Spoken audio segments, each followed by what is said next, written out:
બોલિવૂડનો ખેલાડી અક્ષય કુમાર ફરી એકવાર પાન મસાલાની જાહેરાતને લઈને મુશ્કેલીમાં છે, જેને લઈને અભિનેતા સોશિયલ મીડિયા પર ખરાબ રીતે ટ્રોલ કરવામાં આવી રહ્યો છે. હવે અક્ષયે આ અંગે પોતાનું મૌન તોડ્યું અને કહ્યું કે આ જાહેરાત ઓક્ટોબર 2021માં શૂટ કરવામાં આવી હતી. હવે અક્ષય કુમારે તેના ટ્વિટર એકાઉન્ટ પર પાન મસાલા એડના વિવાદને લઈને એક પોસ્ટ શેર કરી છે, જેમાં તેણે ચેનલને જવાબ આપ્યો છે અને લખ્યું છે કે જો અન્ય વસ્તુઓ સિવાય તમે ફેક ન્યૂઝમાં રસ છે તો અહીં તમારા માટે કેટલીક સાચું જાણવા જેવું છે. આ જાહેરાત 13 ઓક્ટોબર 2021ના રોજ શૂટ કરવામાં આવી હતી. ત્યારે જ મેં આ જાહેરાતો બંધ કરવાની જાહેરાત કરી હતી. ત્યારથી મારે બ્રાન્ડ સાથે કોઈ લેવા દેવા નથી. તેઓ આવતા મહિનાના અંત સુધી કાયદેસર રીતે પહેલાથી જ શૂટ કરાયેલી જાહેરાતો ચલાવી શકે છે.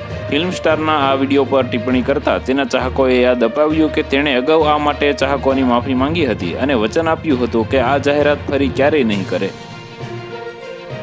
તો વધુ માહિતી મેળવવા માટે ચેનલ સાથે જોડાયેલા રહો. વિડીયો પસંદ આવે તો લાઈક કરી દેજો. ચેનલમાં નવા છો તો સબસ્ક્રાઇબ કરી દેજો.